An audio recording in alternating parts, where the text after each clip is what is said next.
Are you still there? Good evening. Great to see you. Thank you so much for coming. And I always enjoy any church gathering where extra chairs are needed as people come in. It's absolutely great. So thank you so much for being here tonight, for giving up the evening, and thank you for all you already give to the mission of God and the church in this diocese in so many ways. I thank God for all of you, and the longer I serve as Bishop of Sheffield, the more privileged I feel to be in this place at this time, seeing what God is doing right across this diocese. As you saw from the film, we have a clear vision for our diocese, which is owned and understood. We're called to grow a sustainable network of Christ-like, lively and diverse Christian communities in every place. And we're here this evening to reflect together on what it means to be a sustainable diocese as we launch the Common Fund at these 5 evenings, which is a very significant change. Sometimes, and this may surprise you, sometimes it's not easy talking about money in Yorkshire. So let me begin with a story which I think illustrates what we most need to learn about finance as a diocese. It's a true story. The year is 1987. The place is Halifax, and I'm 4 months into my time as Vicar of Ovenden in Halifax. It's a very poor area in the bottom 20 parishes in the Wakefield diocese by terms of deprivation, and I'm just 29 years old. And if you'd asked me, I would have said my biggest fears on becoming a vicar for the first time would be inheriting a church with financial problems and serious problems with the building. Well, I've just found out the church is £10,000 in debt. They didn't tell me that before I went, but I was a few months in before I discovered it. 5,000 of it is debt on a church building, and 5,000 we're just behind on the finances. The church budget at the time was about 20,000, so that's half our annual budget.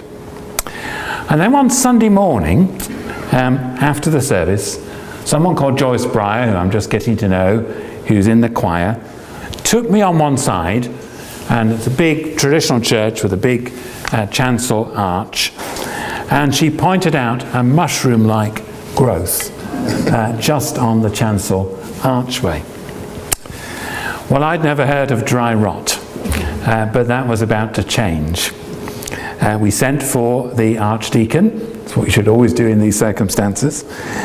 We sent for Rentokil, and they built a huge scaffold in the chancel area. And they made me climb up and look, and I hate heights. It was a somewhat unforgettable day. And the dry rot was all the way behind one half of the barrelled chancel roof. And one side of the entire roof in the chancel would need to be replaced. And the cost would be another £10,000 that we hadn't got. I think it was probably one of the lowest days of my ministry. I did not know what to do. So we called a meeting. And I came with a plan. I think that's what vicars were supposed to do. And the plan was that we should take out a loan from the diocese to do the work. Well, the PCC threw out the vicar's plan for a good reason, and they taught me a lesson that I've never forgotten. They were really, really cautious about more debt as a church, you can imagine, in that kind of area. And they came up with a plan of their own to pray and to give and to see the funds come in, to try and clear the repair bill, and the outstanding debt all in one go. £20,000, as much as our annual budget.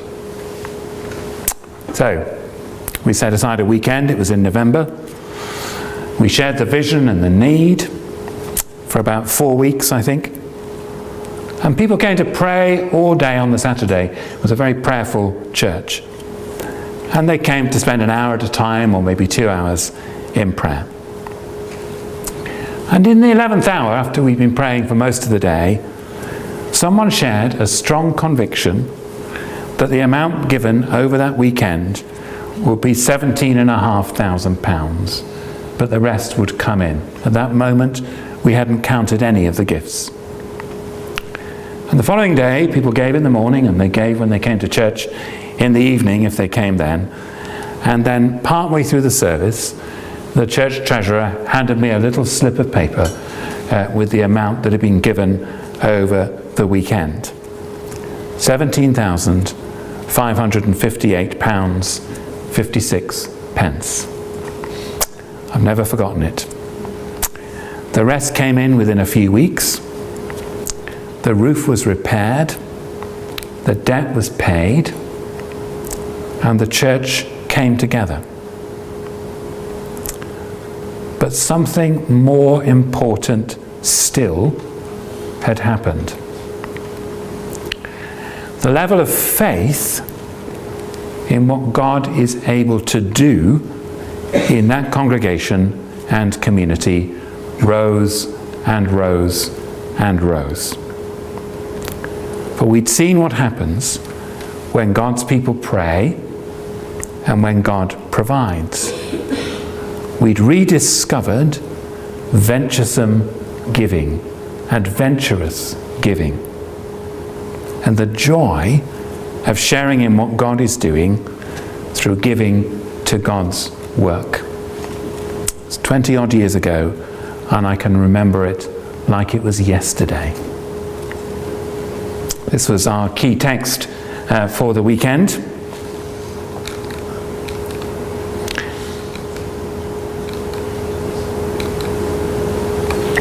And it's one of my key texts for this evening. I tell you the truth. If you have faith as small as a mustard seed, you can say to this mountain, move from here to there, and it will move. Nothing will be impossible for you. That PCC, by their mustard seed faith, which was greater than mine, had moved a mountain of debt. There are many things on this evening that I don't need to teach you about giving. Maybe a bit of a refresher wouldn't hurt, but on the whole, I believe the church across the diocese is generous and responsible and serious about giving financially. We'd never be able to keep going as we do without that commitment, and I say again, thank you. I don't think I need to teach you that giving financially is all part of our discipleship. All things come from you, and of your own do we give you. We joke about the last part of a Yorkshireman to be converted being his wallet, yet Sheffield Diocese is consistently one of the most generous dioceses in the country, besides being one of the poorest. You understand that. I don't think I need to teach you tonight the principles of mutual support, that the wealthy and the better off should support those who are financially weak in terms of the costs of church ministry. That sense is really deep in the bones of this diocese. And it gets deeper the more we learn about the good things going on in different places. As one of the poorest dioceses in the country, we're in the bottom 5 in terms of indices of deprivation. We receive around £2 million worth of support each year from the church commissioners to sustain ministry in this diocese. Now, around 2/3 of dioceses receive nothing at all from that pot. We receive a great deal from the church in the rest of the country. But we also generously support one another through over £4.5 million given by parishes. And that giving makes it possible to sustain stipendiary ministry in every part of the diocese reasonably evenly. And that giving makes it possible to support and develop that ministry in a high quality way. And by the grace of God, we are seeing the church across the diocese beginning to grow now. Our prayers are being answered. In 2012, adult Sunday attendance across the diocese on average increased by 3% over the year before. That's hugely significant if it can be sustained. And what's making the difference is a tiny amount of growth across the majority of congregations. I don't need to teach you that the mission field in this diocese is vast. You know that. That people need the love of Christ and the blessings of Christian community, and that our society needs the church to be salt and light in every place. That people are hungry and thirsty for meaning and value and community in their lives. And I don't think I need to teach you that good quality ministry requires high investment. We love and treasure and hugely value and support our self-supporting ministers, our readers, our recognised lay ministers. We invest significantly on your behalf in their training and support. We love and treasure the ministry of every disciple and every volunteer. But we also know we need to invest in good quality stipendiary ministry across the diocese and in the training and support of our stipendiary priests. And that ministry is costly to sustain in all kinds of ways. Over the last 3 years, we developed ways of reducing our stipendiary clergy numbers as stipendiary clergy increasingly cover more than one parish and as parishes work together in mission partnerships. We've had to do that, and it's right that we have. However, I would like as soon as possible to stop cutting our stipendiary clergy numbers. This year, if we can. I'd like to begin increasing our clergy numbers again as soon as possible, starting next year, if we can. I want to see parishes which have had to share clergy gradually gain their own incumbent again.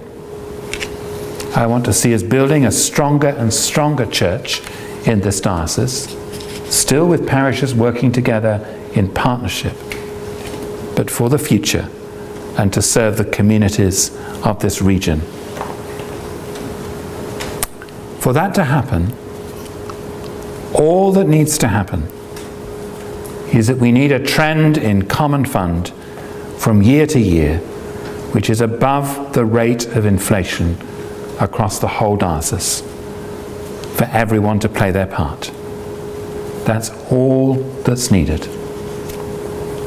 At the moment, the trend is slightly downwards in actual money collected and in real terms. And while that happens, we have no alternative but to reduce posts. That's just housekeeping. But introducing the common fund this year gives us the opportunity to turn that round. We can do that. Any additional funds given above inflation can be invested back into stipendiary ministry. I think we can recruit the clergy we need. We have a very good supply of ordinands coming through for stipendiary posts. And that will be a tremendous achievement in our centenary year, to turn round that reduction in stipendiary clergy posts. We need to set the bar really high and be bold in our vision. So, I don't think I need to teach you about any of these things. I think they're pretty deep in the soul of this diocese. I think PCCs have grasped them or can be recalled to them. But there are two things I think I do need to teach you in these evenings. Key spiritual truths. Both are lessons I learned in that experience in Halifax.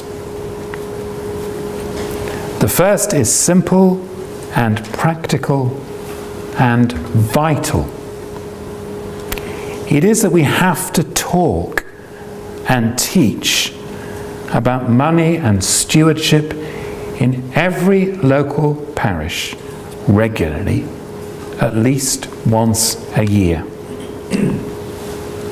In general terms, we are much too polite about money. We don't like raising the subject. We avoid it where we can, or we discuss it in indirect ways through talking about fundraising instead of simply talking about giving. I do believe that every parish needs a focus on stewardship and giving on one Sunday in the year, every year, preferably in the autumn, as you cast a vision for your budget for the following year. We all need, as givers and as Christian disciples, to be challenged by the grace of God, by all that God has given to us, by being asked to review our giving year by year by year as a normal part of church life. The tradition, if there is one in this diocese, has been for that to happen in parishes, many parishes, only every 4 or 5 years. Well, that was fine when clergy were largely supported from the Church Commissioner's income. But it's not sufficient in 2014. Our finances are a critical part of God's mission. We need an annual stewardship renewal focus, and our parish support team will resource that from the autumn. The second thing I believe I need to teach you and to encourage right across the diocese is to be bold and adventurous in your giving. Be prepared to stretch your budgets and stretch your faith. Take God at God's word that He will provide all that is needed. Take God at His word that He will sustain us in God's mission. Take God at His word and trust God for your church finances year by year, and see the faith of God's people grow as well as your financial resource. In a few moments' time, Steve is going to explain in some detail how the shift to Common Fund will work. But as part of that shift, there will come a very important PCC meeting once a year, normally in May or June, and almost all of you will be at it this year and next and the year after. At that meeting, every PCC will be asked to set its pledged level of common fund for the following year. Now, imagine yourself in that meeting. There will be all kinds of pressures and all kinds of questions about setting a level which is realistic and affordable and leaves space for local mission and leaves space for the rainy day. However, I want to appeal to you personally when you sit in that PCC meeting from this year onwards. I want to appeal to you to be bold and adventurous and venturesome in what you determine to give as a church council. Stretch your giving and stretch your faith through that pledge. Seek to see it grow in real terms, year by year, whether you're a net receiving parish or a net giving parish. And then back up that bold pledge, that statement of faith, with prayer and action in the autumn in an annual stewardship renewal. As each of us does that, as every parish does that, God willing, we will see faith moving mountains. We will see God's church in this place grow and become more sustainable and our capacity for mission and the impact on our communities grow and increase. Let me end with one of the most powerful passages in Scripture on giving and discipleship. And it sums up for me in a picture of a little old lady, the joy of adventurous giving. From Luke 21. Jesus looked up and saw rich people putting their gifts into the treasury. He also saw a poor widow put in 2 small copper coins. He said, "Truly I tell you, this poor widow has put in more than all of them, for all of them have contributed out of their abundance, but she out of her poverty has put in all she had to live on." All she had to live on. Where the translation says all she had to live on, the original is much starker. In the original, Jesus says, she threw in her life. She threw in her life.